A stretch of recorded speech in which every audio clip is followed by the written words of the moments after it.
Okay, I'd like to call the Village of Wolverine Lake Special Council meeting for Monday, June 5th to order. Please stand for the pledge of the flag. I Pledge allegiance to the flag of the United States of America and to the republic for which it stands, one nation, under God, indivisible, with liberty and justice for all.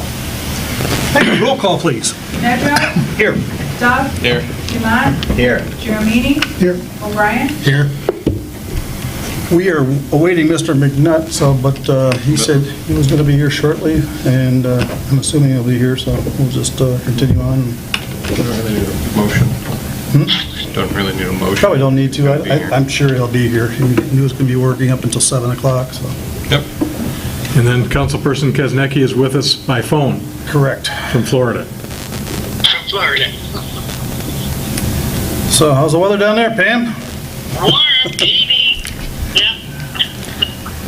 At this point, we have called the public. If anybody in the public would like to speak. Seeing none, we'll bypass the call to the public then and move along to interviews for candidates for Deputy Chief of Police. And we have our first candidate, Matt Simpson. Yeah, Matt is here. Yeah, if you'd like to step up. We got a seat up here for you. Oh, up there? Okay. Sure. You get to sit down, you don't have to stand for that. Oh,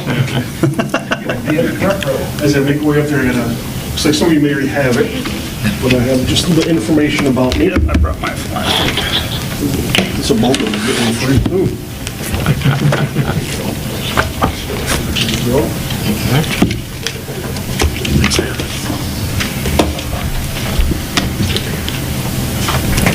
So I guess we ended up interviewing Matt and another gentleman, along with 3 other candidates, including our Sergeant Morosco at admin last Thursday? Last Wednesday. Wednesday afternoon.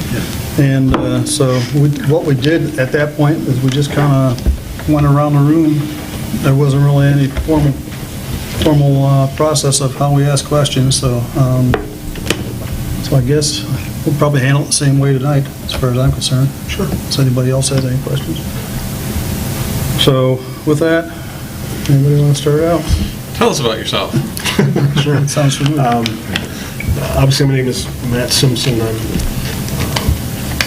married with a beautiful wife that's here, Patty, and a 16-year-old son, who, depending on the day, may or may not make it to 17, but that's okay. I grew up in Genesee County. I went to Kearsley High School. From there, I was lucky enough to get a scholarship to play football at Eastern Michigan. Like an immature knucklehead, I left after a couple years because I just didn't have the passion anymore.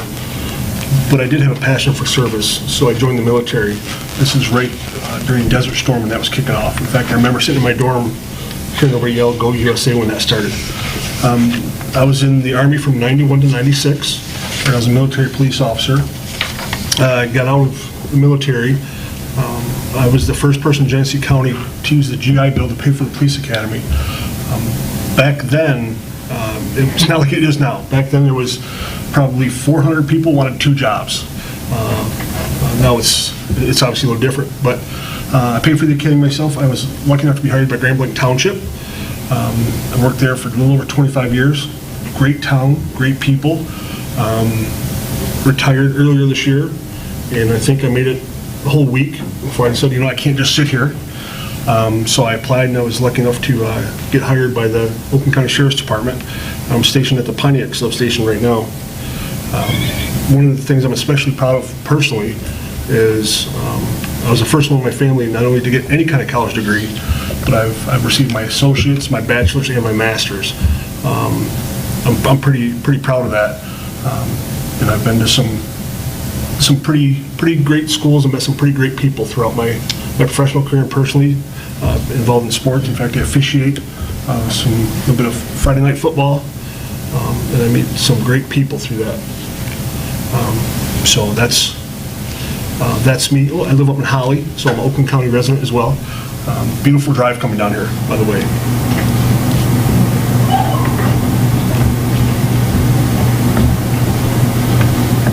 Anything else to add on that front?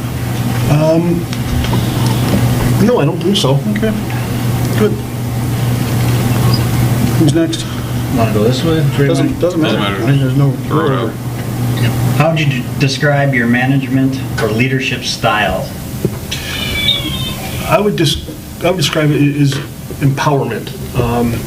By that I mean I really try to define goals and expectations for those I supervise or lead, but then I let them go a little bit. Not unsupervised, but I want them to feel like they have the leeway to make some decisions on their own. So I think when I do that, when I empower others, it makes them buy into things more, makes them understand why we're doing it, it makes them feel valued. And after all, don't we all want to feel valued at our work? I try to be, when possible, you're always trying to get a consensus, but it's not always possible. But empowering, I would say, I like to empower those I work with. Thank you. Where do you see yourself both 5 years from now and 10 years from now? Sure.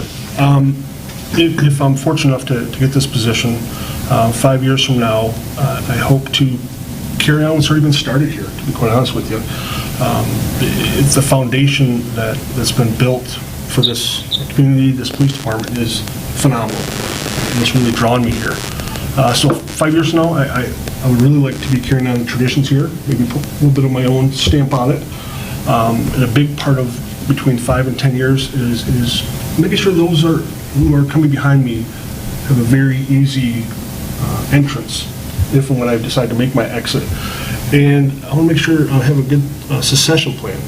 That way those who are coming up are ready to take over. This agency, I might be the captain of the ship, but I don't own the ship. I'm just lucky enough to be the steward of it for a short time.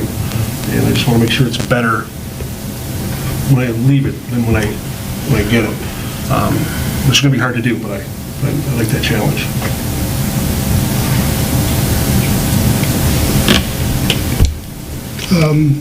What experience do you have with marine enforcement? This being a village where the lake is the center of everything, a lot tends to come up there, and a lot of life happens there. Sure. Quite honestly, I don't have a lot of experience with marine enforcement and stuff like that. What I do possess is the ability to delegate that to people who know how to do their job, and I support them. So the best way I can directly answer your question is I don't have a lot, but I believe this, if I get this position, it gives me time to understand it, to learn it. Especially here we are in June, and the big Tiki event's going to take place in a little less than a month. And I was told that it was just an amazing event to see. So no matter what, we'll be down here to check that out. So I'm a quick learner, but right now I don't have a particular expertise in it.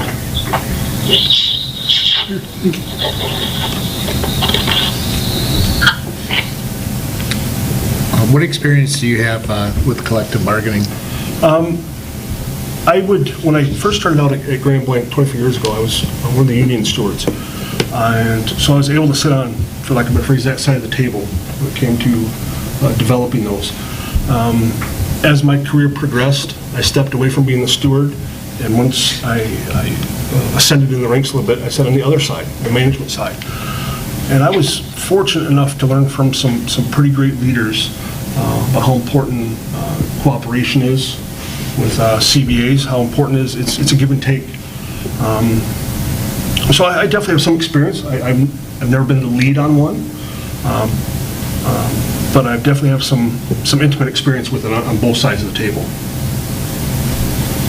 Describe one accomplishment in your career that you consider the most significant. Sure.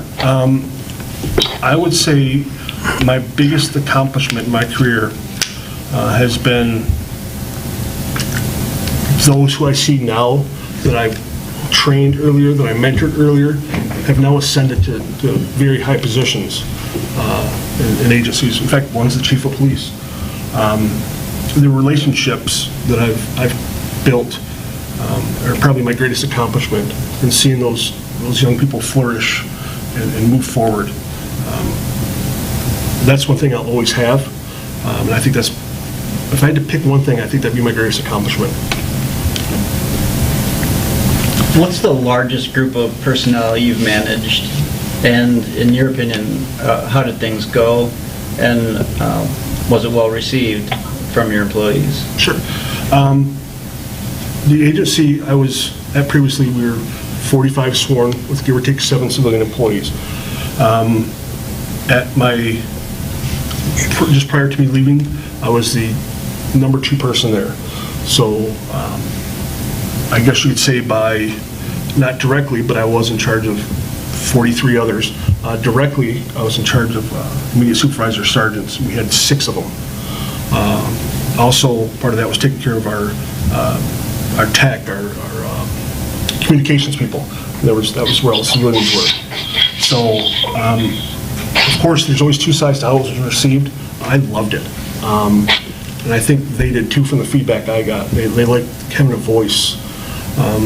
Some of them didn't like the standard I sent them to, but the standard remained the standard, and they appreciated that. I enjoyed it because, again, it was a chance for me to see people grow and to become better at what they do, which all fits into what the goal of the department was. Thank you. Yeah, that's exactly what I was asking. Mr. McNutt should be here shortly, too. Great. Tell us how you organize, plan, and prioritize your work. My work first goes with what needs to be done. I use an acronym you may or may not be familiar with called WIN, What's Important Now. And I apply that to everything I do. What's important now to achieve what needs to be done later? That could be, do I need to address an issue that's going on within an agency? That's what's important right now. Do I need to work with somebody from outside my agency in another jurisdiction that we need to build that relationship? So how do I prioritize it? I do what's important at that moment, and then it goes down from there. So I make sure I balance out or understand the difference between what needs to get done, what would be nice to be doing, and I make sure I get the things that need to be done.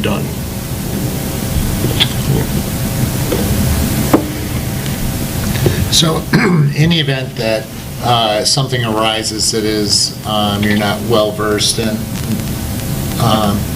what types of resources? I'm particularly interested in, resources that are outside of the norm, like mentors or previous professors or things like that. That's a great question, and that's earlier I said the relationships I've built. That's part of that. Some of my very most important people I've met to me have been previous employees, previous professors. One of them, his name's Charles Schroeder. He's in my notes there. He's a civil rights specialist with the Michigan Department of Civil Rights. Has absolutely no direct connection to law enforcement, but is always there to give me honest feedback, input. He's also a great conduit for those that are outside the law enforcement community. My other resources, like I said, I currently work for the Sheriff's Department, so I have a great relationship there. I worked at Commerce for a month. My former chief is the number 2 person at the Michigan Association of Chiefs of Police, so it's quite a large organization, and I relied on him for some counsel. So just the relationships I've made to say, I know what I don't know, but more importantly, I know where to find the answer. So without giving a specific example, I'm sure I can find a peg to fit any hole, whether it be square or round. Okay. How do you feel is the best way to engage with the public and the community? I'm sorry again? What's the best way do you feel to engage with the public and the community? Accessibility, I think, is the best way to do it. And not necessarily planned accessibility. By that, I mean, you shouldn't just see me when we're having an event. You should see me when we're not having an event. Let the community know that I am them. I'm not separate, I'm not different, I'm part of them. Being there when their times are good, not just when they're bad, I think it is big. I'm very big in community involvement, whether it be through Big Brothers, Bigs in Blue, I was part of that, refereeing, all of that stuff to be part of the community, to be quite honest with you. That's what makes you accessible. That's what makes you approachable. Those are the things that you build over time that pay the dividends later. So just, I would say, accessibility. I think I'm a very personable kind of person. I like to hope I have a decent sense of humor. My wife doesn't think so, but I think it's phenomenal. And I think things like that make me very approachable. So seeing if I'm this role, the deputy chief, would not be a shock to people. It would be the norm. I think that's how you grow those relationships and those bridges. Mike, just to bring you up, we're not doing anything formal here, so if Okay. it's something you want to ask, just go ahead. Yeah, I didn't know what was asked already, or what, sorry I'm late. Oh, it's okay. That's okay. You can always, if Barney asks, it's not a big deal later. You can- Why? Why the deputy chief position? Why? And that is a phenomenal question. It's actually a very simple answer. I've been in this community, whether I be working for Commerce or hearing stories about it from my wife, who says you guys had the world's best frozen custard here. From just, we drove around, I think it was last week, just to be part of it, and talk to people, hey, what do you think about Wolverine Lake? And everybody just loved it. They didn't know who I was, they didn't know why I was asking. They could have easily said, it's blank, blank, blank, but there was none of that. We drove around some of the subdivisions, and people were just engaged. Might not have stopped and talked to them, but they waved to you, they say hi to you. I'm a total stranger, but they were very engaging. I thought that was pretty amazing. I know what kind of foundation Chief Ellsworth has built here, and I would be being less than honest if I didn't say it'd be pretty nice to come to a place where there's a bit of a reputation already built of trust, instead of having to reestablish it. To enhance it would be as much more attractive. I want to be in a community where I get to know people. I want people to know me. I currently work in Pontiac, a great place, but to be quite honest, the patch on my shoulder doesn't say the city I'm working in. It says sheriff's department. I want to work for a place I'm part of. I want to take care of a community. And from everything I've seen, whether it be the programs they have here, like the boat safety class, the 5K that we just had, that's all community stuff. That's not something you find everywhere. And that's why I want to be part of this. I'm not looking for a place to hang my hat for a little bit. I'm looking for a place where I can grow in my position. But I'm looking for a place to take care of. And that's why Wolverine Lake. That's why Deputy Chief. Is it someplace you can see yourself for a while? Again, this is not a stopping spot for me for other things. I've prepared for the great responsibility of leadership that hopefully I could ascend to my entire career. And I'm not coming here to put this on my resume. I'm coming to be part of something that's bigger than me. So no, this isn't a stop and go. This is a be here a while. Become entrenched in the community. That's how, I was asked earlier about how do you build relationships. You're there for a while. You don't just show up one day and all of a sudden it's there. You have to stay for a while. You have to build it. You have to be consistent. So that's... You have to earn it. You have to earn it. And the thing about that, and that's a great point, and the thing about earning it is you don't earn it Monday and it's good for the rest of the week. You earn it every single day. Because heaven forbid, you could lose it.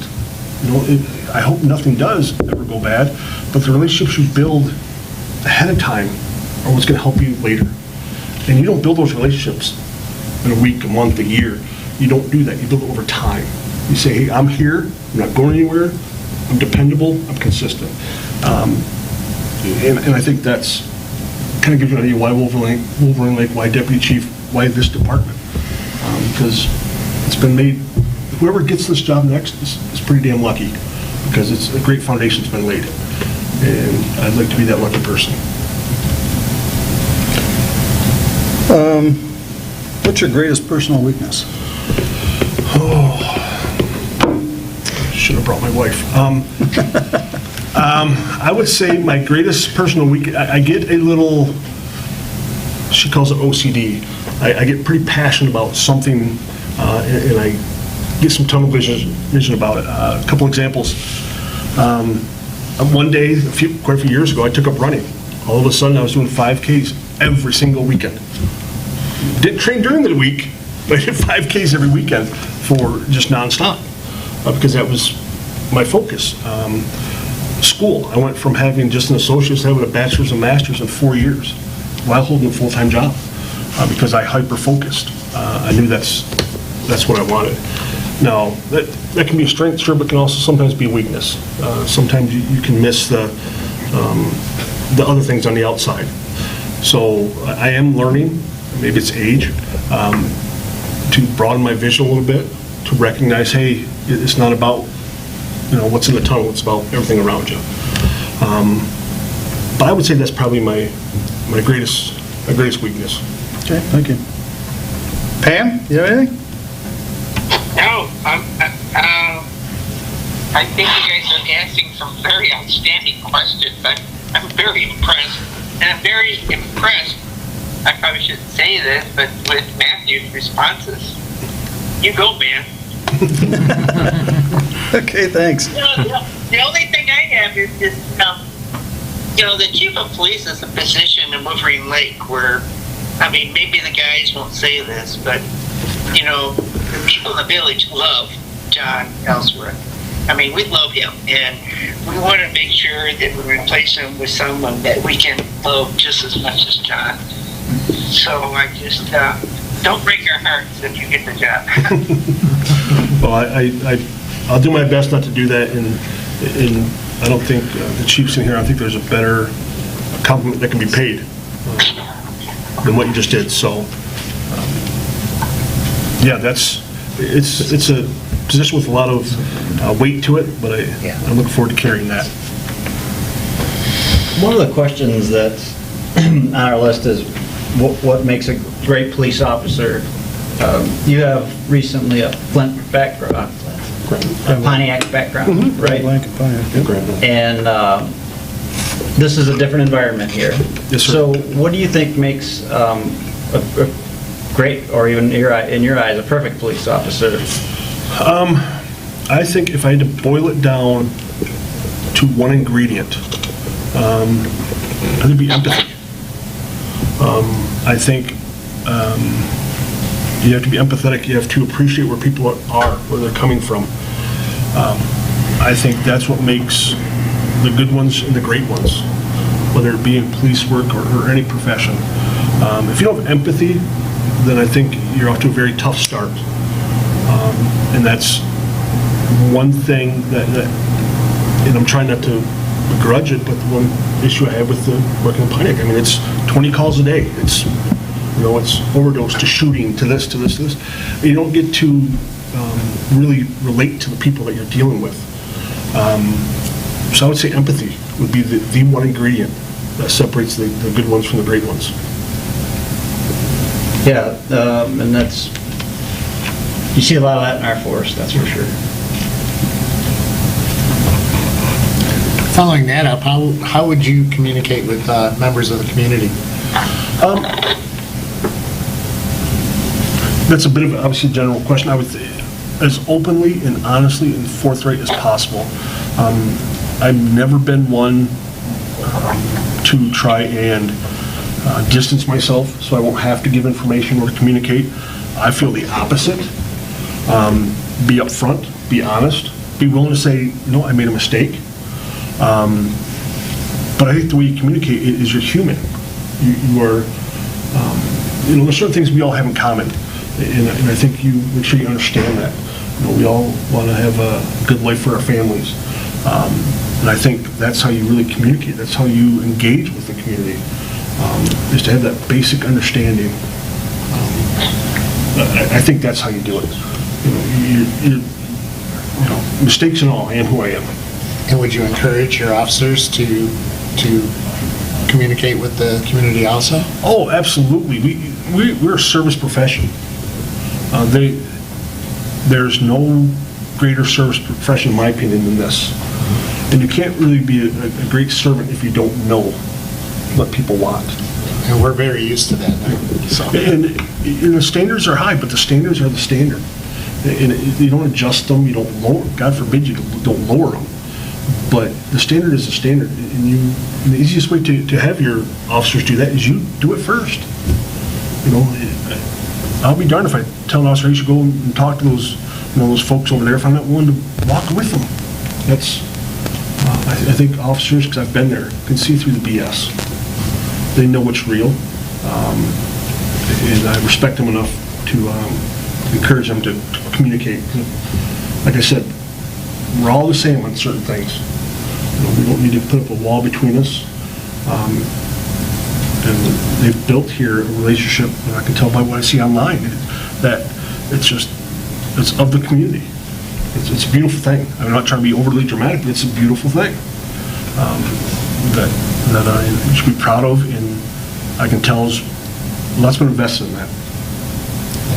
Yeah, our officers are fantastic. I was fortunate enough, I guess you call it fortunate enough, when I was working in Commerce for the Sheriff's Department, I went on a call with one of the officers, and it was for a young boy, 5, 8 years old, give or take, who was having just a breakdown. I mean, out of control breakdown, ended up being a young man on the spectrum. And I was there to help the officer. And I got to watch him engage, not just with the child, but with the family. And it was nothing less than amazing. And the reason I say that is because I can see it from both sides. Obviously, I'm a fellow law enforcement professional, also the father of a child on the spectrum. And to have the patience, to have the empathy that he did, I'll never forget that. That's 25 years in my career. I'll never forget that moment when I saw him do what he did. I wish I could have copied it and passed it out to everybody. But yeah, the officers here are, I think, what most agencies, if not all, should aspire to be.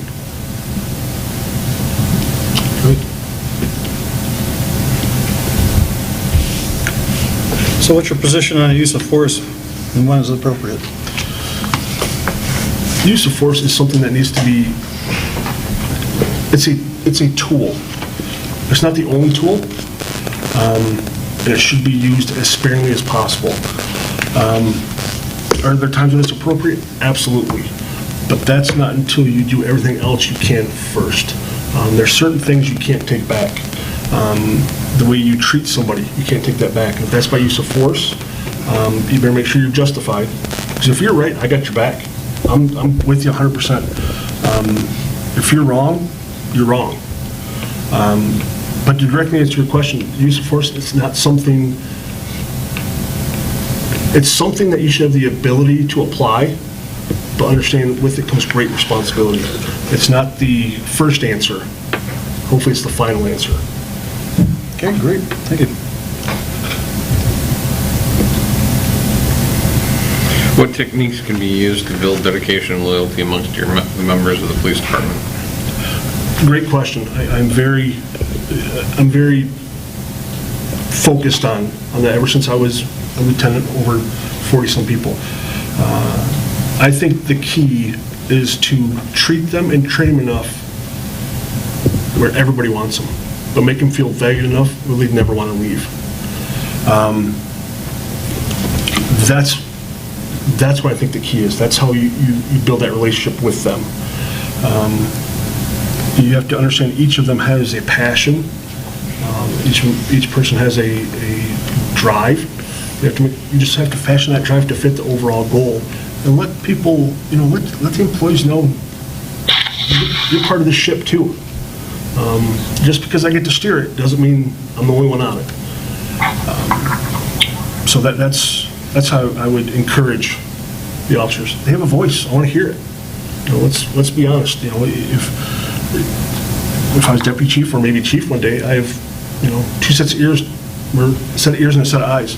They have 16 of them out there. they are the face of your town. They know what's going on.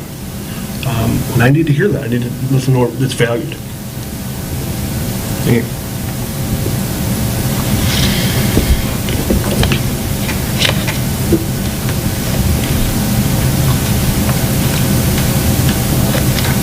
Art? How are you a different officer today than you were, say, 20 years ago?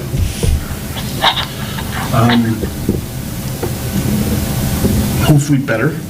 I know I'm more, I can see things from a 10,000-foot view versus not understanding the big picture. I think that's been one of my biggest improvements. I understand more, and I think that's part of life. As you get older, you get a family, you mature, how important it is to really value people and not just stay focused on what's important to me. I'll be the first to admit, and it's not something I'm very proud of, but for the first part of my career, I was just, let's go, go, go, go, go, go, go. There's nothing else on the side. And by that I mean family things. But I learned, because of my wife and my son and some great mentors, that it's everything else. It's what's outside of the 9 to 5 that makes you a better officer. And I think that's why I'm better. I was lucky enough, and I'm very proud of, I started the K-9 program at Grand Blanc Township. And I hyper-focused on it, as I said earlier. But once I started to step back and realize there's more than that, there's bigger things in people's lives, I think that's what made me better. And I think that's why I'm better. I don't get, as one of my former bosses said, I don't get lost in the weeds. I see things for the big picture. Everything has meaning, everything has a purpose. And I think I understand that now, that stopping and saying hello to somebody has bigger meaning than just stopping to say hello. I think I understand that better now than I did back then. But I think that's what's made me a better officer. Okay, if we were to contact some individuals that you've worked with over the years, what would they tell us about you? They would tell you, hopefully I'm better now than I was 20 years ago. Excuse me. I think they would tell you I have a huge respect for the law and individuals' rights. I try and learn as much as I can. But hopefully they tell you no matter what I was doing, I did it passionately. And not just for me. If I worked with somebody who was junior to me, I was passionate about getting them to their goals. I was passionate about engaging with the public. Sometimes overly passionate, maybe. But definitely passionate and always did things for the right reason at the right time. I think that's what they'd say. Okay. Thank you. What methods would you use to keep the village council and the village administrator informed about issues in the police department and in the community?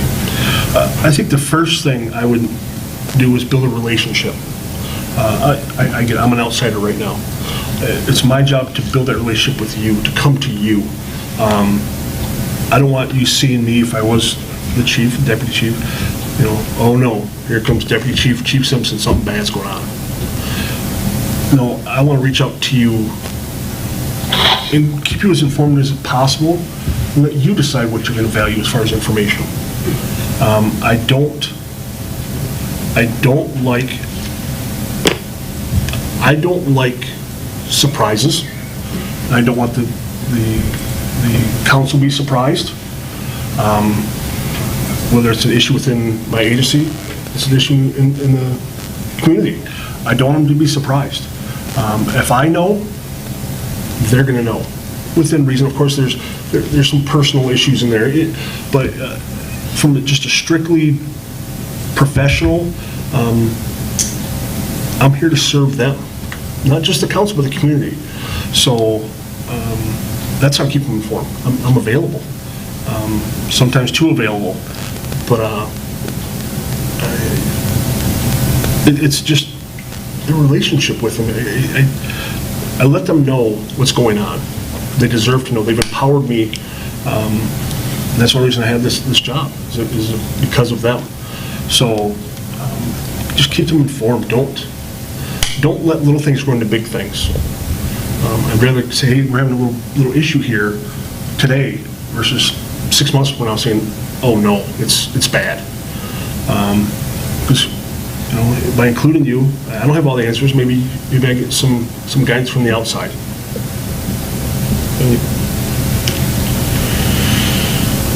Looking back on a professional decision that you've made, is there one that you'd like to be able to reconsider? There is.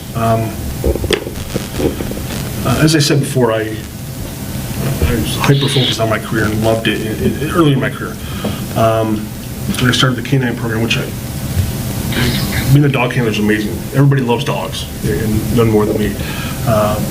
But to encapsulate the issue, there was a young person in the department who really wanted to be a dog handler. I mean, really, really bad. In fact, I saw some of myself in them.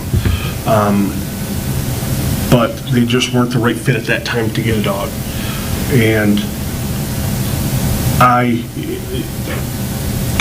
instead of sitting them down and talking to them and saying, this is why it didn't happen, I gave them a phone call, just gave them the news. I regret that because I can only imagine, because I've been on the other end of that phone call, and I just regret that I treated them that way. They deserve better from me. So I wish I wouldn't change the decision, but I've definitely changed the way I communicated it. So I think that affected that officer. The question reads, what form of discipline is appropriate for minor rules violations? And I kind of want to adjust that a little because this village's police department is they're heavy on education toward the public. So my experience anecdotally is that, and we can see data, of course, is that when an officer pulls somebody over, let's say, a ticket isn't always issued, often not the case. And I wanted to know what your take is on that, and is that how officers you've worked around in the past have been? I've seen both ways, to be quite honest. I think if we're talking specifically about traffic things, I think we need to understand our job. Police officer job is not to punish people. It's to educate them. It's to change behavior if we can. There's no doubt anybody in this profession has seen somebody trying to use their position punitively. But there's no need for that. That's a different part of the criminal justice system.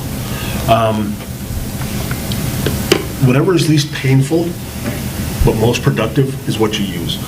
If it's a younger driver, and if it's, have your mom and dad call me in the next hour, and that's what gets to change, then use that. Why write a ticket? Now, don't get me wrong, that's another tool in the belt, but that, I like traffic enforcement. I don't like writing tickets.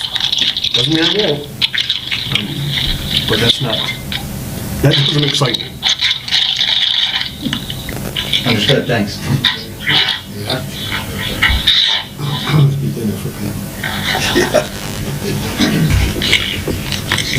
How would you keep yourself informed about changes in federal and state laws that affect law enforcement? I think there's a few ways to do it. One way is to be part of organizations, and I'm proud to say I'm a member of the Michigan Association of Chiefs of Police, the Michigan Sheriff's Association, the FBI Law Enforcement Executive Development Association. There's a thing called Lexipol, which keeps on the edge of things. I'm a voracious learner. I love to learn, and I'm not afraid of it. I somewhat enjoy questioning things, and I think that's how you stay on the edge. Why do we do it? Why is it done that way? How can we do it better? How can we do it differently? The wheel doesn't need reinvented, but it's part of my responsibility to make sure I understand what the best wheel is out there. I expect that of my officers. I expect them, it's very important they're knowledgeable about the law, because I think sometimes, and I've met people that have confusion in this profession, we have just as much responsibility to protect people's freedom as we do to take it away. Meaning, just because you can arrest somebody doesn't mean you should. Doesn't mean you have to. Understand that's a huge step. Understand the legality of it. And you learn that through information. That goes no matter what profession it is. Whether you're a welder or a doctor, you've got to stay current. That doesn't mean that there's not great value on learning from the past, but things are ever evolving. And I think it's incumbent upon us to stay with that.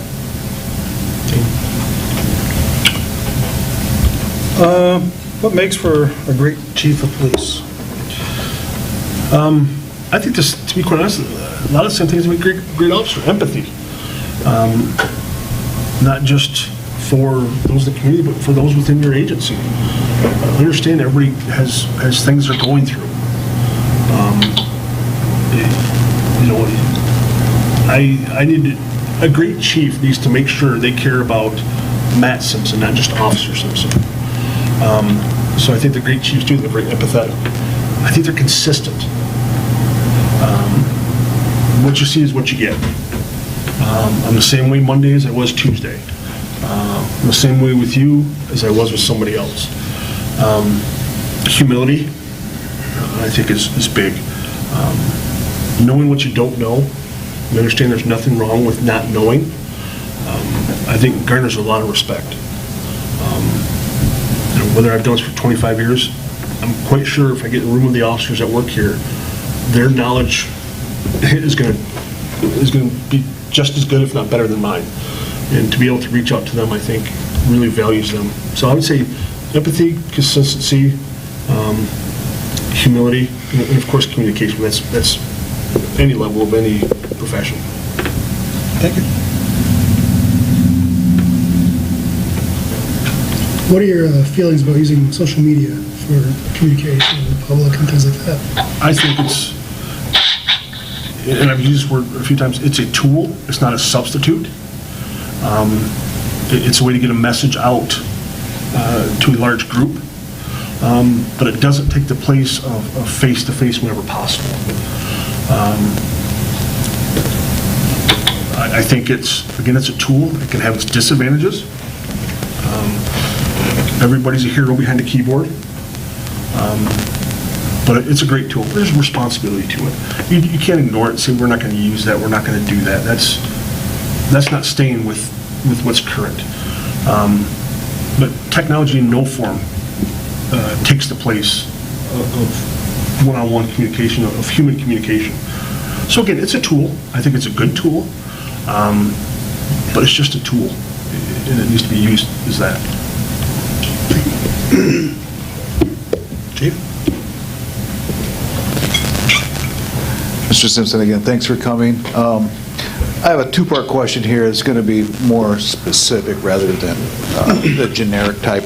And this one is, working in Genesee County is obviously very different than working in Oakland County. How do you see the differences, and how are you adapting now that you are working in Oakland County? And what, if anything, would you change if you could? This is a learning opportunity for me also. Sure. I can tell you one thing that I believe. I don't think there's a difference on each side of the county line. I think there's difference in different agencies. I think, and I don't know all the ins and outs, but I think Genesee County struggles as a county as a whole a little bit more for community support than Oakland does, from my experience. I think Genesee County grew up there, worked there for a quarter of a century. I think they're very resistant to change. I think they're afraid of it. Where I think Oakland County is more accepting of it. And I think one of the biggest changes I see, and Oakland should be proud of it, is the mental health stuff. I was fortunate enough to be part of a group of law enforcement leaders that brought CIT training, mental health crisis intervention training, to Genesee County. We didn't do that until 2 years ago. It's been going on at different levels in Oakland County for a while. Kudos to them. Another thing that this is, I think Oakland County does much, much, much better is up there you have, I forget the exact count, I think 26 different law enforcement agencies. You have 26 islands.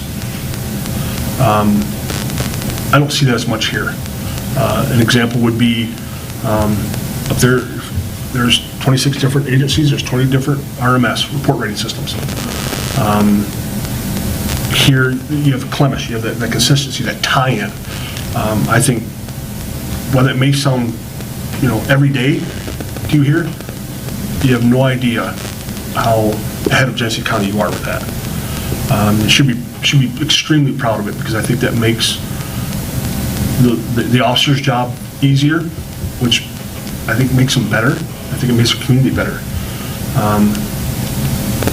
If I could change one thing about Oakland or one thing about Genesee? Oakland. Okay. I can only speak to where I've worked so far, obviously with that. I think I would understand, or I think I would try to make people understand that people aren't just a call for service. They're people. And in one of the jurisdictions I work in here, and the officers, deputies are doing a phenomenal job, but they're just so pushed to do things. They start looking at individuals as a call versus as a person. And I'm not saying I have the answer for that, but I hope they can find that, because I think that starts to affect the community and the officer after a while. So I think I would change that.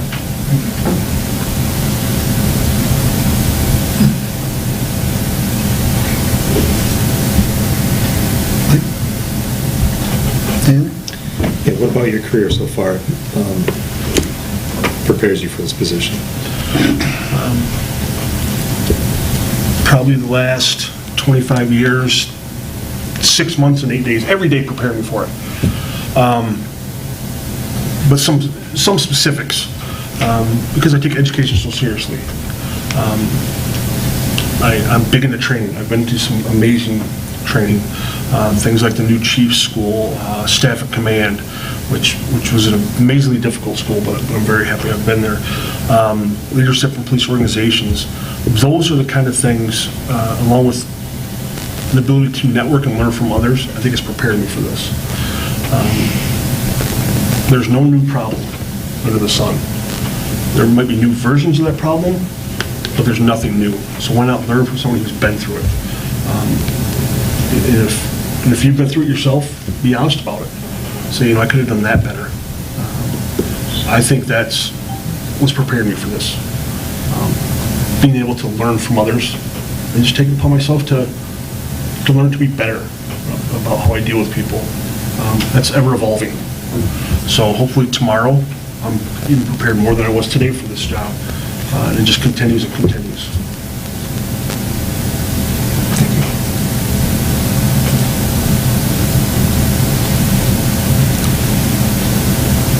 Anybody else? Pam? No, you guys are asking some outstanding questions.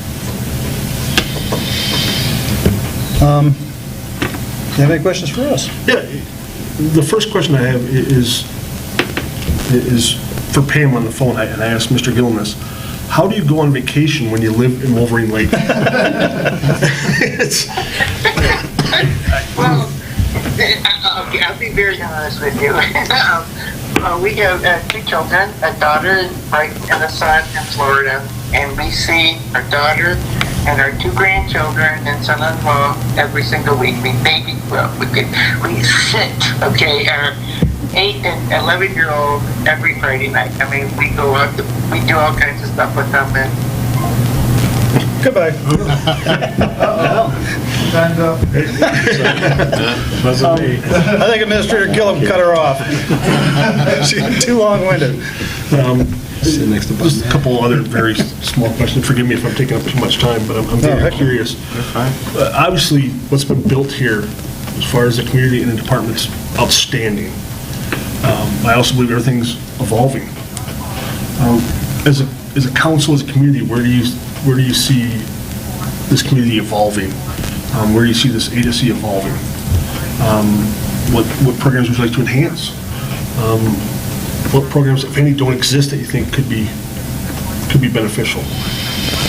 I know I poured my wife on the way here, and I talked about some things. I think you guys are vacation checks. All that stuff is amazing.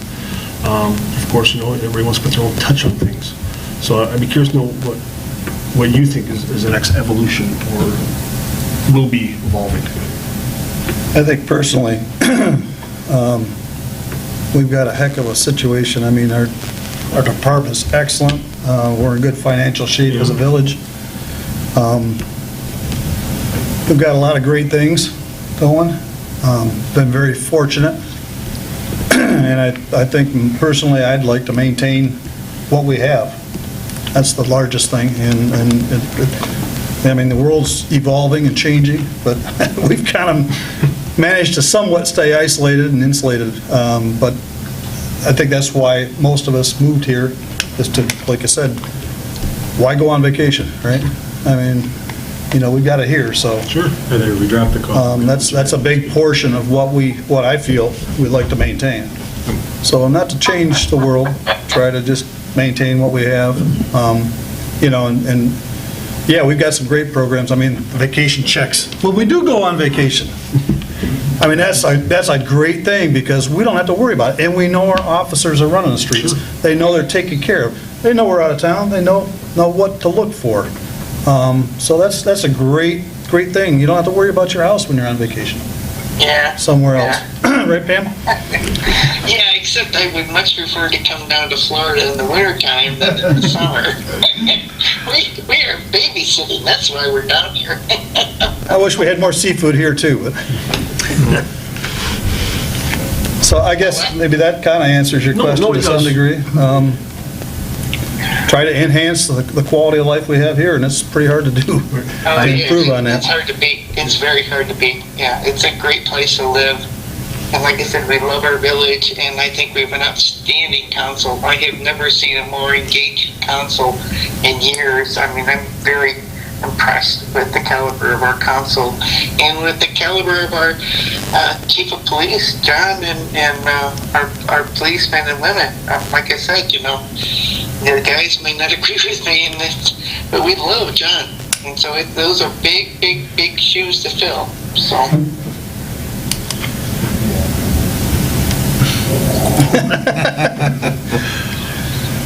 Okay, anybody else have any comments on council regarding that question?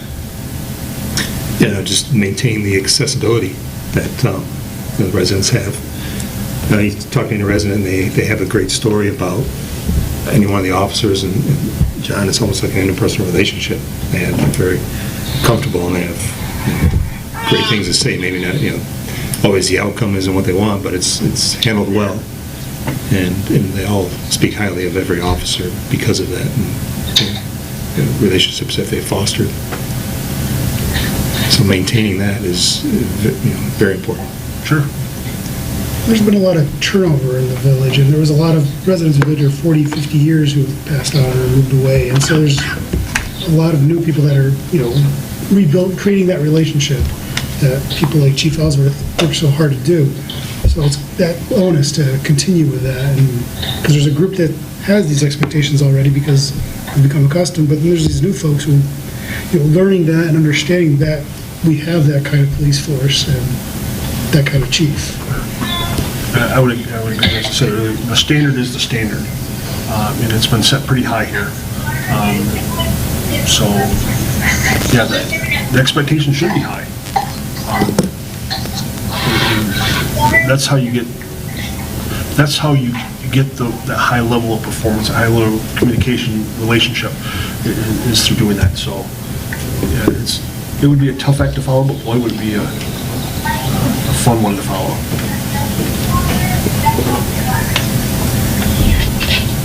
Any other questions for us? This is one this is more obviously a personal question.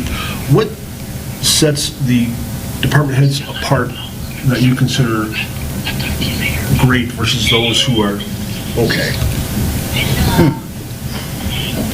Across the board in the village? Yes. Well, we really don't have that many. And all of them have been here.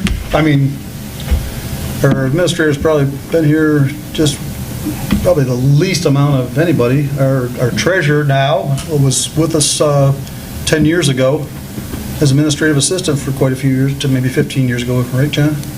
And our DPW leader has been with us. And DPW guys have been here for... I can't think of a bad department leader we've had. No, and we're a small, very hands-on community. Everybody works excellent together. I mean, we've got it all right now, as far as I'm concerned. It's a great atmosphere.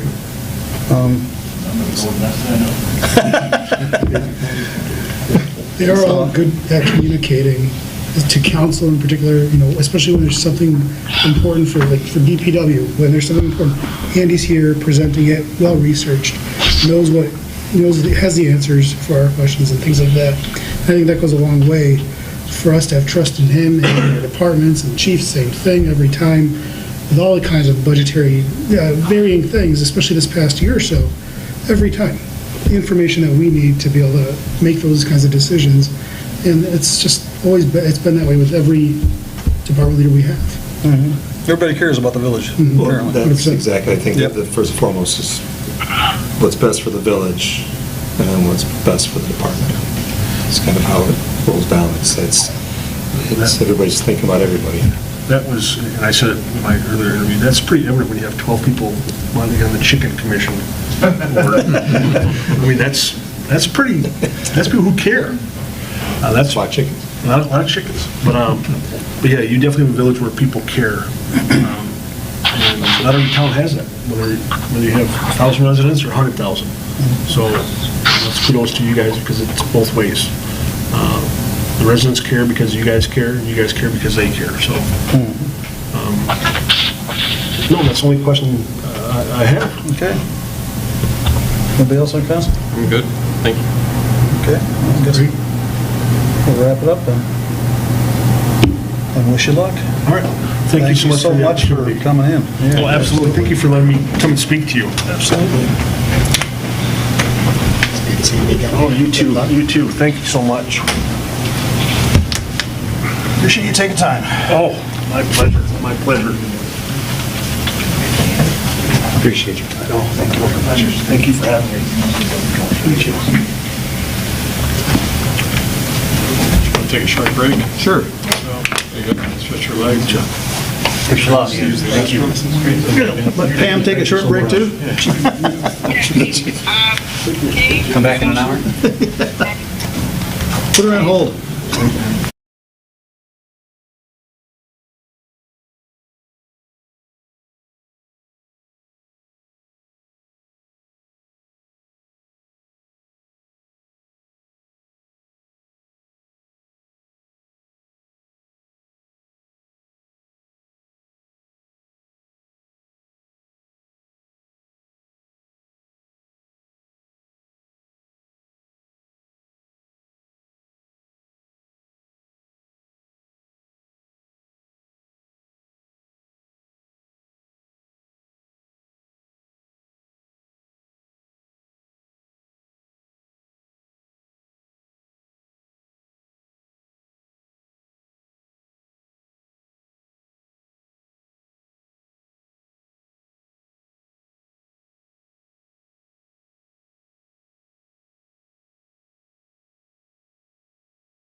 Okay, so we're back from intermission.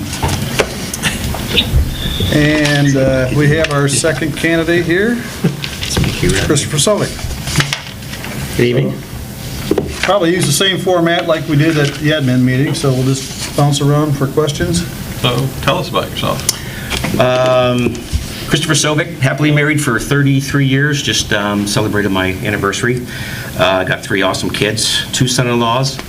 I'm 55 years old. I recently, I don't want to say retired from South Lyon because I just took a break. I still have plenty of left in me, so retirement is more of a final thing. So I'm not retired. I'm just taking a break, get some things done. I was with South Lyon for 31 years. I took care of every position as far as I was an officer, a field training officer, sergeant, detective sergeant, lieutenant, and finally chief. The last 4 years of my career was with South Lyon as the chief of police. And I love bow hunting, I love boating with my family, and I love playoff hockey. You're in the thick of it right now, aren't you? I think the game just started.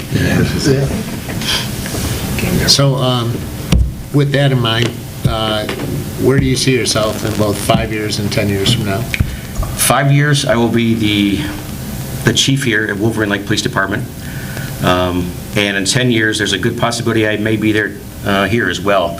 The plan is 7 to 10 years. When I turn 62, I'll probably reevaluate where things are at, where I'm at with my family and financially. But 7 to 10 years is the plan for my family and I, right here, with hopefully the rest of you.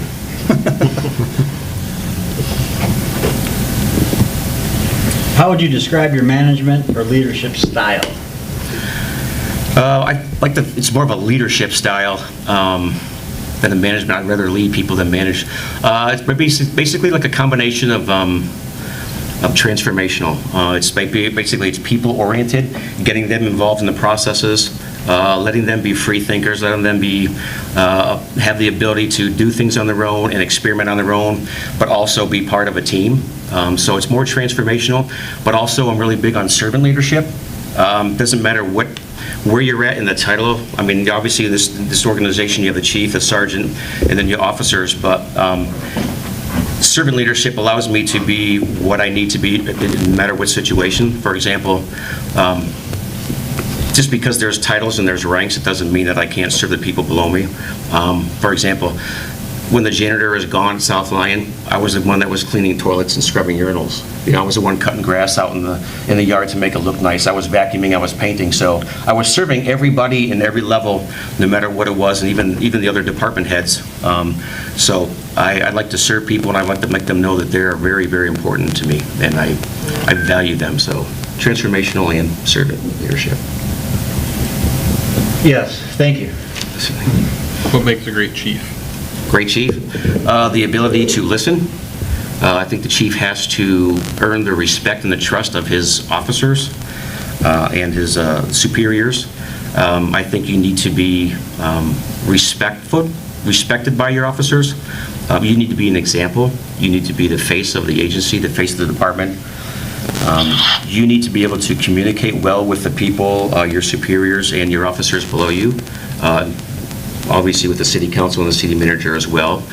But it's a process that you need to earn the respect from your officers and the people around you. And you need to be thinking forward. You need to allow people to, like I said before, be free thinkers and be creative. Be open to new ideas and ideas from even the patrolmen. Thank you. Why Wolverine Lake? Well, I had a meeting, I want to say it was February 27th of 2022, and I saw Chief Ellsworth and Administrator Gillum at a retirement party, and that's when I was first learned that David was John's boss. And I have great respect for both of them. I've worked with them before in the past, and I told them that night, I said, if I ever have an opportunity to work with you at Wolverine Lake, I'm going to jump at the chance. I've got the experience for it. I think I've got the skill set for it. I like the small town community atmosphere. It was much like South Lyon. You get to know your community very well. You get to know your clientele, the bad guys, once in a while. So you're aware, but this is just a great This is a great community. From what I've seen from the people, I've driven around the community, I've talked to some of your citizens, they really respect the police department, and I just want to be a part of this, and I want to make John's retirement process peaceful and send him out in the right way. So I think in the admin meeting that we had, the interview with you, you said, I think South Lyon had, what, 16 officers? 16 from the chief on down. So essentially double what we have, but it's still small town feel. It is. So how have you improved your police-citizen relationship in South Lyon, since you've been there 31 years, right? Yeah. Well, basically, I mean, our Facebook, I created the Facebook page for the police department. That's huge. It seems like everybody has Facebook, and everybody posts everything on Facebook, good and bad. And so we basically formulated the Facebook page just to kind of be like an informational source of information for our community. If there's a water main break at Wabasso in South Commerce, hey, you know, you put it out there, hey, avoid the area. As far as the patrol, we kind of had set up like a mandatory 3 contacts a shift with citizens. That could be a traffic stop, that could be finding somebody in the park, that could be driving around in the subdivision and stopping and saying, hey, hello, my name is Officer Hammaker, how you doing? How's Wolverine Lake Police Department doing? We were involved in community events. Whenever there's a business opening, a ribbon cutting ceremony, we're there. We're riding bicycles out there. Basically just out there, meeting people and putting a name to a face and letting them get to know us. Okay. What was your role in collective bargaining? As a chief? Okay, well, when I was lieutenant, I was one of them. Whatever. Yes. As a chief, the city manager brought me in just to listen, to see if anything that they were asking for affected police operations.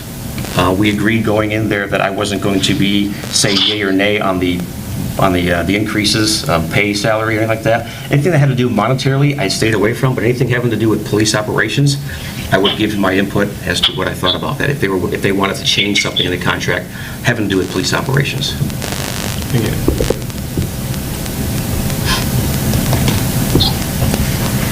So in the event that something arises you don't have great experience in,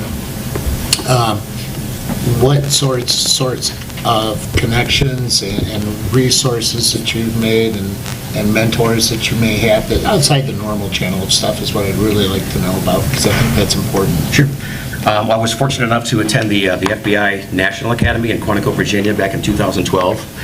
And from there I've developed a lot of great relationships, but I really picked up a couple of people that I really, that I've chosen as mentors. They have a lot more experience than I do.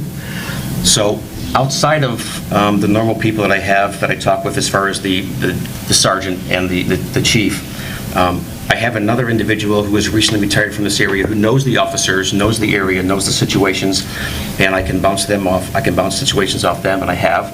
And I also have a third party, somebody from Illinois, a good friend of mine who is currently a police chief also, where completely independent, doesn't know any names, doesn't know any faces, doesn't know any circumstances until I tell them. But basically, I have outside accountability for myself, and I'm always chatting with them and talking with them, just asking them about certain situations. So I know that I do have resources. I have several resources that I can just reach out to and talk with.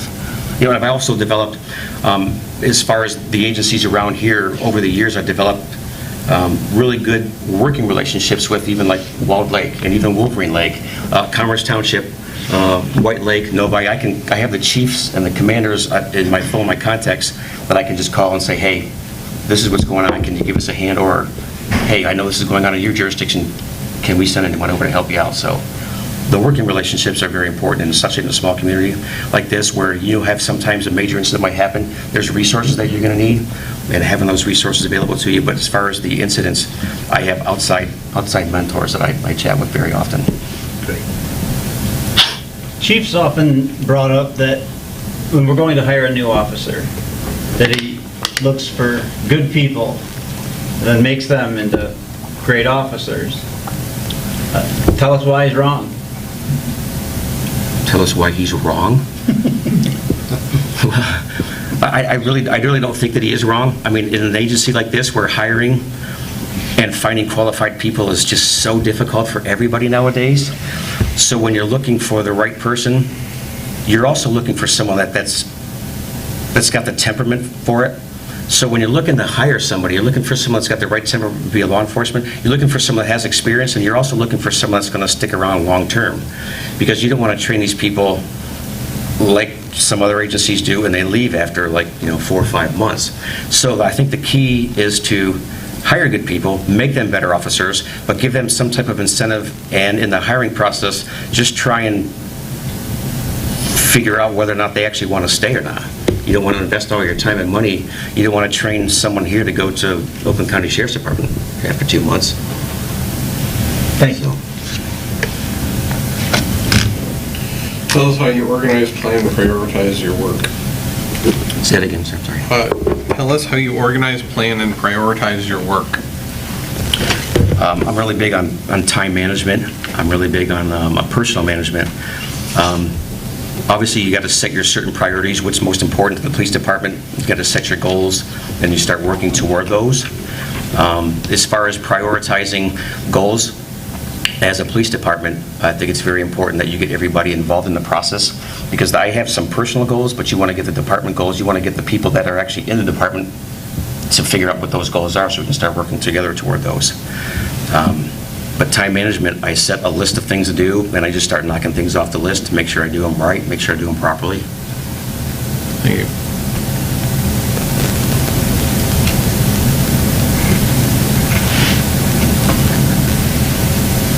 What will you have to learn coming into the village?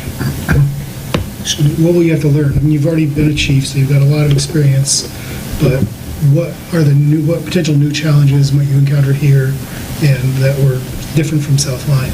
Well, I got to figure out how to put on a tiki night. Provides the security for that. I have to figure out, I have to get to know the city council members individually so we can work as a team. I just have to know the area a little bit more. Like I said, I've been looking at maps.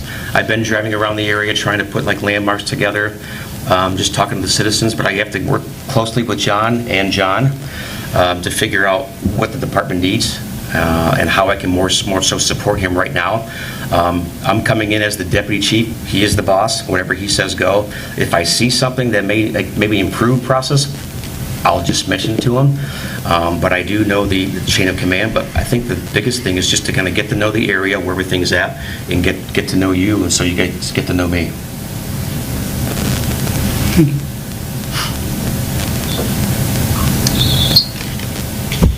You had a pretty long career South Lyon, strictly with one department. And why the change now? Well, I was able to draw my pension, honestly, take my experience, and just continue. I was one year short of maximizing my pension, but I think for me it was actually time to leave. We had a succession plan in place with the lieutenant, and I know from previous experience that my previous boss stayed way too long, and so I just felt that it was the right time to go. I think they were heading in the right direction, and something that I just prayed about, and I just knew that in January, I decided December of 23 was the time to go. So we formulated a succession plan, and I just think things worked out well for them, and I just think the timing of this is going to be good here. So the opportunity is available here, so here I am. While you're drawing a pension, will you be tempted to leave earlier than you otherwise would have? Oh, no, sir. I was with South Lyon for 31 years. I'm with my wife for 33 years.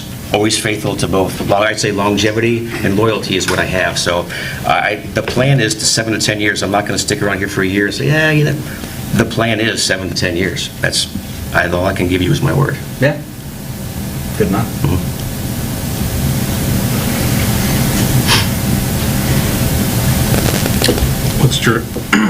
What is your strongest personal attribute, and how do you think it helps you in this position? Leadership. I think that people look to me in times for problem solving. They're confident in my abilities. They're confident in my education and where I've been, the things that I've done, and I think that they respect me because I've never forgotten where I came from as a police officer. Sometimes when you start working the chain of command, you kind of forget where you came from, and sometimes that causes problems. You start digging on the people that that did the things that you used to do. So I've never forgotten where I came from, and people do look to me for leadership skills because they know that they have confidence in my abilities, and they've seen me in action. I remain pretty much calm. If I have time to make a decision, I certainly will. I'll get others involved, but the leadership, people see it in me. And you? When you look back on professional decisions that you have made, is there one that you would like to be able to reconsider? No, I have no regrets. None. Professionally or personally, none.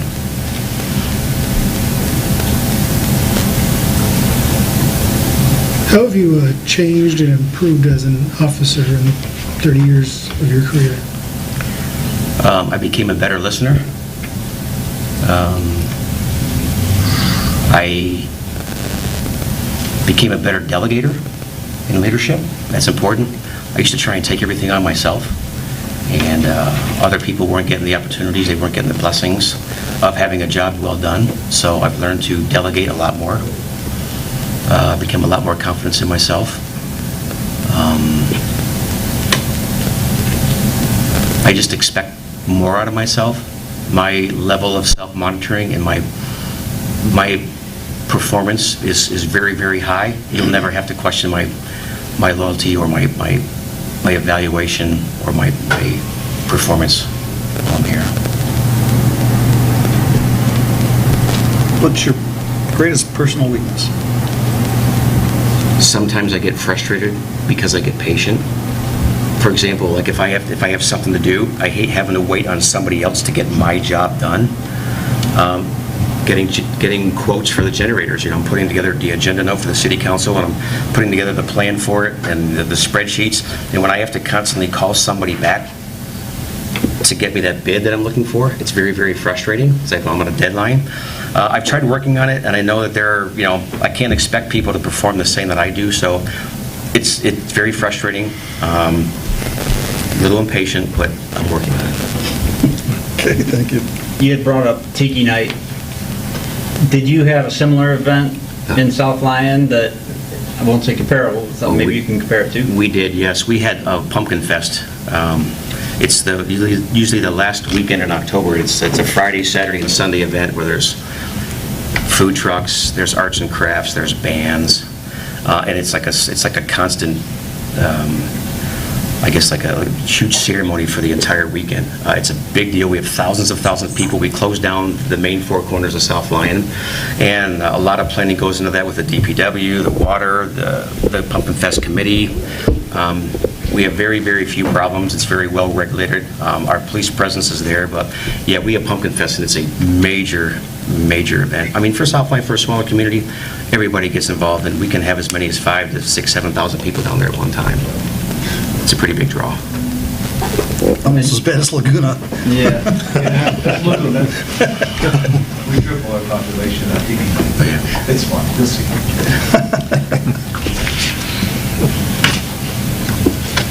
Dissing Laguna. Jeez, we're not that bad. How do you like to communicate with the community? Well, I think there needs to be a big Facebook push. Like I said before, everyone's got Facebook, and it was such a great tool to get information out to the community. It was a great way to celebrate the officers' achievements and accomplishments. So I think that piece of information is very huge as far as Facebook goes. I think maybe riding bicycles through the park or riding bicycles in town is another way to get in front of people. I think we just need to celebrate the officers much like you did with Officer Keller, that award that she got the other night. I think that's absolutely so important to recognize a job well done by your officers. I think that just breeds loyalty with the department, and I think that's very positive.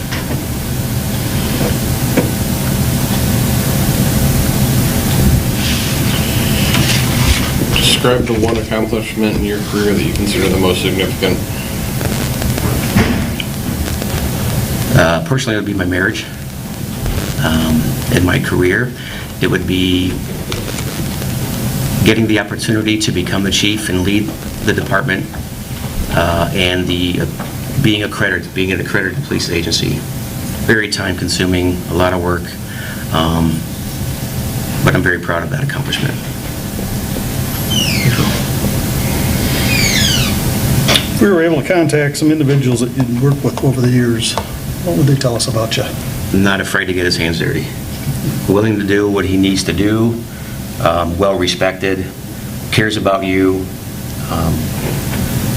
will go the extra mile, dedicated, loyal. Good. Thank you.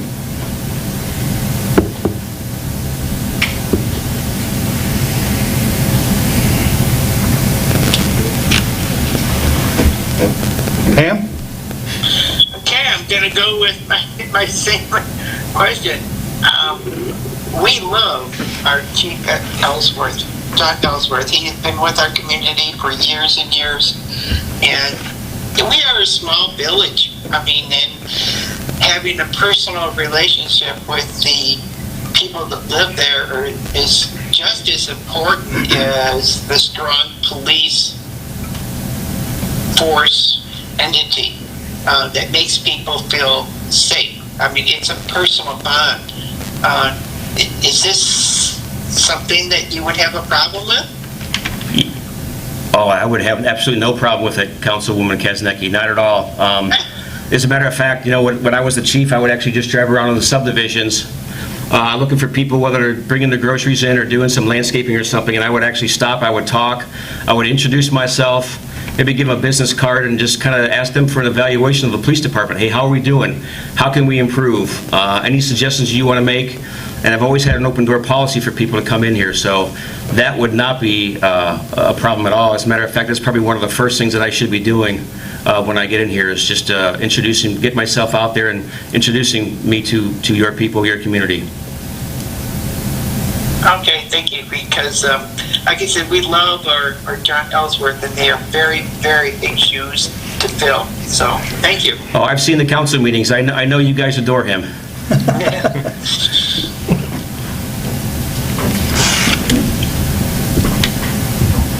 Go ahead, Mark. What are appropriate forms of discipline for minor infractions? Minor infractions, it would probably be just a one-on-one conversation. We call it coaching or counseling. It doesn't really get to the formal discipline, but I think you have to at least mention something to somebody, and the thing is you have to be consistent with everybody. But for minor infractions, you make a note of it. I think it's very important to document it, because you don't want to see the same person making the same minor violations. That's when you would probably step up to more further discipline. But minor violations, I think a one-on-one coaching or counseling, make sure you document and just let them know that let's not happen again. Let's not let that happen again. I'm not looking to hammer people. Clarification on the question, Mark. That's employees or That was residents? great for employees. I mean, Okay, that's what I was curious. absolutely, yeah. Just wanted to clarify it. Okay. I got you. Mark? How do you handle mental health issues in terms of policing? Internally and externally, Okay, sorry. that's fine. Externally, there are resources available to us, not a lot. But once you are called to a situation where a mental health situation where you know that is, when you are introduced to that person or you are called there for help, then you have developed what's called a special relationship with that community. So it's going to be up to you, it's going to be your responsibility to make sure that they get the proper resources or care that they need. Now, for example, you're going to assist somebody at the fire department or an EMT, you might want to have a mental health commitment, have them basically forcing them to go into a hospital for an evaluation. Most of the time they keep you there for 72 hours. And so, but the thing is, you can't just walk away from a situation without giving that person experiencing the mental health situation resources. You need to turn that person over to someone that can handle that responsibility. And until you do, you're responsible for the well-being of that person. Now, internally, I'm hoping that maybe there's like an EAP, like an emergency assistance program here. You can refer that person to that facility if you actually have that here. I don't know if you do or not. We have that available at South Lyon. But the thing is, you need to really focus on people's behaviors, get to know them, and just kind of keep an eye on them, make mental notes, make notes. If you see the performance of one of your officers suffering, it may be because of a mental health situation, you never know. But the thing is, get to know them real well, constant communication with them. It doesn't even have to be a lot of police work. It can be about their family or their hobbies, whatever they do. But if you see their work performance suffer, that's usually a reason outside of work that something's going on, possibly. Take the sergeant or take the chief and have a conversation with one of those officers. I have a one-on-one conversation, let them know that you're not in trouble, we're just concerned about what we've been seeing. Is there anything that we can actually do to help you? I mean, the thing is, you can't save everybody, but you have to take those steps to really do all that you can to do for that individual that may be going through something that is struggling. Thank you.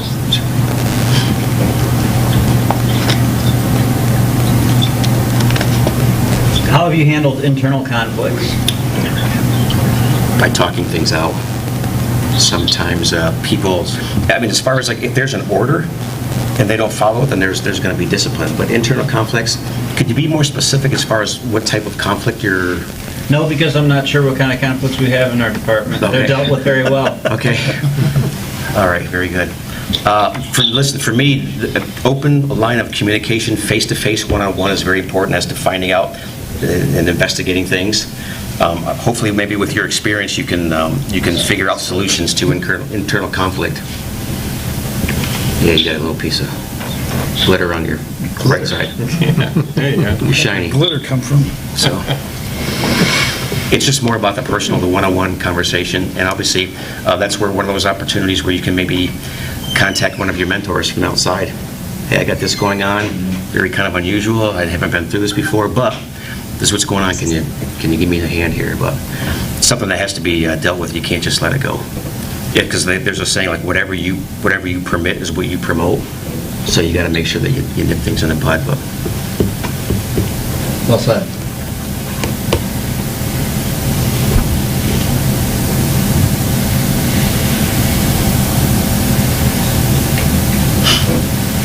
Well, if we got a second, I'll throw one in there. Sure. Yeah, just a few minutes ago, you mentioned accreditation. What is your view on accreditation, and is it right for every department? And if so, would that be a goal of yours? okay, I think accreditation, it's good for the agencies that actually have those resources. It is very, very time consuming, and the resources are there. Looking back, I think it was a good idea for our agency. It kind of brought us up to speed on all of our policies and everything else. Do I think that every department should do it? I don't think it's actually necessary, to be completely honest with you. And maybe I might. I think the biggest thing is resources. I mean, do you have the resources? Do you have the personnel that can do it and the time to do it? I think it's going to make you a better department because all of your policies and procedures are updated. They're basically standard. The best of the best policies, but I don't know if it's for every agency.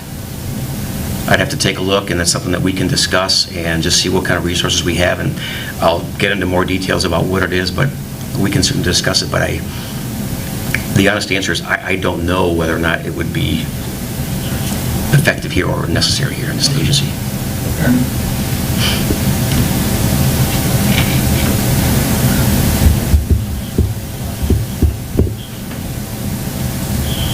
Do you have any questions for us? I think I asked the questions to you guys beforehand, just the process. Looking forward to getting started. I'm excited. This is not just a job to me. This is not a secondary or a retirement gig. This is a calling for me. And so I'm excited about the opportunity. I don't have any questions for you. I'm sure I'll have questions for John and John when things start working out here. But as far as questions for you, I don't have any this time. Okay. Anybody else have any other questions? Pam? No, I'm fine. I had a question, but I think he answered it. Thank you. Good, Dave. Chris, what would your approach be to keeping council and the village administration informed about issues in the police department and the community? The one thing that was kind of just nailed into me just was when I was a lieutenant, the chief better know before anybody else knows. Then I became the chief, the administrator better know before anybody else knows. It's like having information, it's like insurance, it's like it's better to have it and not need it than need it and not have it. I'm a very open, I'm very transparent, and if something's going on in the city, whether it's a city or just outside the city, or a councilman's family or friends or something very important, you better be the first person to know. And so I don't know what the style of council, how it works. If you guys want phone numbers, I don't know how that works here in the village. I know when I was at South Lyon, they all had my phone numbers. They sent a text, they sent a cell phone number. I had an open door policy. They kind of came in. Any information that they wanted, I was very, very transparent unless it was part of an ongoing investigation. But I think you guys knowing what's going on is very important because people in the community are going to call their elected officials and say, hey, what's happening down, on Adelaide and so-and-so. But I think it's important that you guys have information. So when I have it, Chief's going to have it, you're going to have it, City Council's going to have it. Thank you. Good.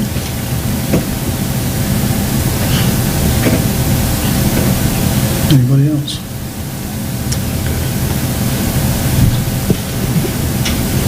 Everybody comfortable? Yes. So, yeah. John, anything else? No, I think it's, Okay, we covered a lot of ground. We did. I know I talk fast, but I appreciate you following along with me. It happens. I'm excited about the opportunity. Well, thanks for coming in and spending time with us. Appreciate the excitement. Chris, hypothetically, when would you be able to start work? 10 minutes. Get a uniform that fits and ready to roll. Isn't there a hockey game on tonight? Actually, there is. I'm sorry. 11 o'clock, midnight shift. I don't have any. I'm ready to go whenever you are. Let me know. I don't have to give a 2-week notice. I'm ready to go. Okay. Well, with that, Listen, I think this is going to be a good fit. I mean, for me, honestly, I've got you guys have seen my resume or whatever. I've got the credentials. I've got the experience. I've developed really positive working relationships with agencies around me and leaders. And, it also, one thing, too, I'm familiar with is the Oakland County is on the system called CLEMIS, the Information Management System. Everything that they use here is identical to what we used in South Lyon because we're in Oakland County. So I think the learning curve would be a lot shorter with someone that has that experience. But like I said, for me, this isn't just a job. This isn't a secondary game. I'm not looking for a paycheck. I'm not looking for the chief title. I'm just looking to find my place. And for me, this is more than a job. It's a calling. And I think I was called to South Lyon for 31 years. And I think that Wolverine Lake is my calling here for the next 7 to 10. So I appreciate the opportunity you guys have given me tonight. and we appreciate you coming in. Yes, thank you. So with that, I think we'll probably have some discussion and hopefully make a decision tonight. So. Take a short break. Yep. Thanks.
Okay, we're back live, fully live.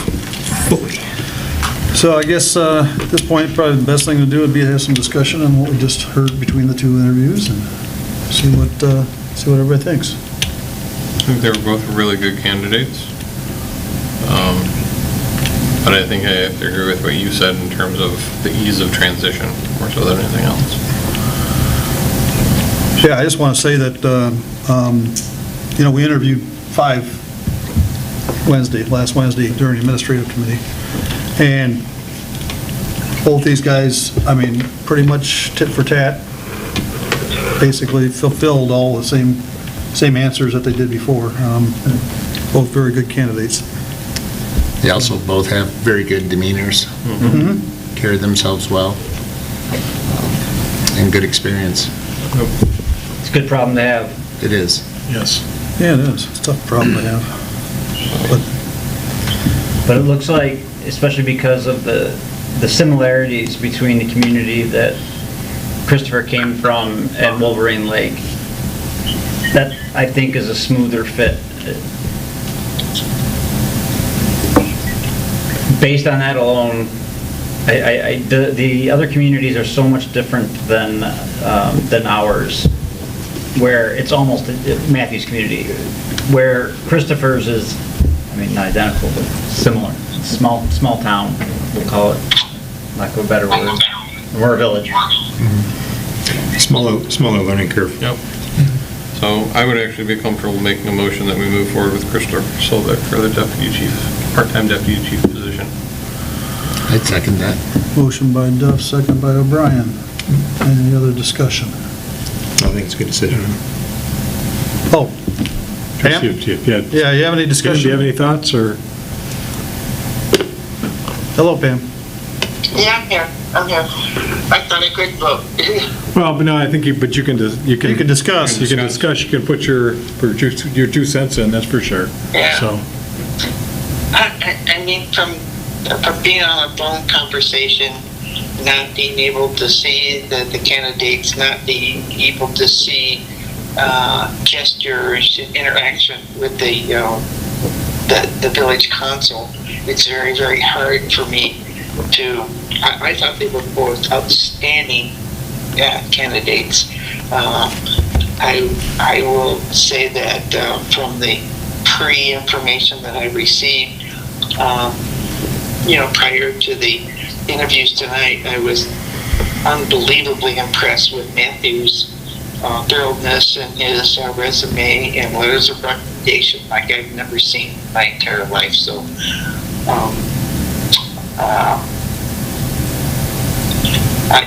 I would be happy with either one, and if there is a fail-safe or a last-minute decision, I would put my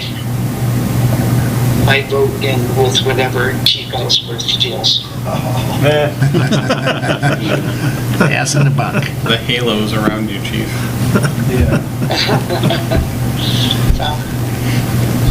I think both candidates could start pretty much any time, pretty quickly.